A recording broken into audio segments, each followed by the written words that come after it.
Komisi Pemberantasan Korupsi, KPK, mengungkapkan alasan mengapa pihaknya tak mengambil alih kasus mantan Jaksa Agung Muda Tindak Pidana Khusus Kejaksaan Agung, Jampitsus Kejagung, Febrie Adriansyah. Korps Pemberantasan Tindak Pidana Korupsi, Kortas Tipikor, Polri telah menetapkan Febrie sebagai tersangka kasus dugaan korupsi, gratifikasi, dan tindak pidana pencucian uang, TPPU, dalam penanganan 3 perkara besar, yaitu PLTU Batubara, PT Asabri, dan Krakatau Steel, Sabti, 11 Juli 2026. Selain Febrie, Kortas Tipikor Polri juga menetapkan sosok pengacara bernama Don Rito sebagai tersangka. Terkait hal itu, Deputi Bidang Penindakan dan Eksekusi KPK, Asep Guntur Rahayu, menegaskan pengambil alihan kasus korupsi bisa dilakukan hanya jika memenuhi sejumlah syarat seperti yang dijelaskan pada Pasal 10A Undang-Undang Nomor 19 Tahun 2019 tentang KPK. Ambil alih kasus ada tahapannya.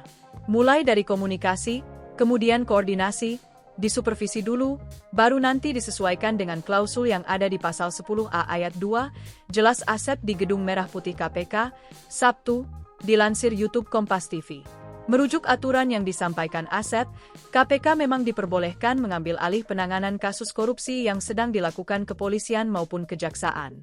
Namun, menurut Pasal 10A ayat 2 UU Nomor 19 Tahun 2019 tentang KPK, pengambil alihan kasus harus berdasarkan 6 alasan, yaitu: laporan masyarakat mengenai tindak pidana korupsi tidak ditindaklanjuti. Proses penanganan tindak pidana korupsi tanpa ada penyelesaian atau tertunda tanpa alasan yang dapat dipertanggungjawabkan. Penanganan tindak pidana korupsi ditujukan untuk melindungi pelaku tindak pidana korupsi yang sesungguhnya. Penanganan tindak pidana korupsi mengandung unsur tindak pidana korupsi. Hambatan penanganan tindak pidana korupsi karena campur tangan dari pemegang kekuasaan eksekutif, yudikatif, atau legislatif. Atau keadaan lain yang menurut pertimbangan kepolisian atau kejaksaan, penanganan tindak pidana korupsi sulit dilaksanakan secara baik dan dapat dipertanggungjawabkan. Karena itu, Asep menegaskan pengambil alihan kasus korupsi tidak bisa dilakukan begitu saja hanya berdasarkan asumsi. Ada kriteria, di mana pengambil alihan perkara itu dilakukan, tidak bisa dengan asumsi sendiri, misalkan kita berasumsi, wah ini enggak mungkin lah, pasti perkaranya macet, ujar Asep. Asep pun menekankan, KPK menghargai upaya penegakan hukum oleh Polri maupun Kejagung terkait penanganan perkara Febrie. Kita harus menghargai upaya yang dilakukan aparat penegak hukum, APH, dalam penegakan hukum tindak pidana korupsi, baik dalam hal ini oleh kepolisian, Kortas Tipikor dengan Ditreskrimsus Polda Metro Jaya, maupun oleh Kejagung, pungkasnya.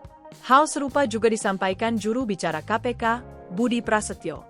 Budi yakin Polri maupun Kejagung bisa bersikap profesional dalam menangani perkara Febrie. Karena itu, ia mengajak publik untuk sama-sama menghormati proses hukum yang sedang berjalan. KPK meyakini profesionalitas penanganan perkara di Polri dan Kejagung, ucapnya. Untuk itu, mari kita sama-sama hormati proses hukum yang sedang berjalan, lanjut dia.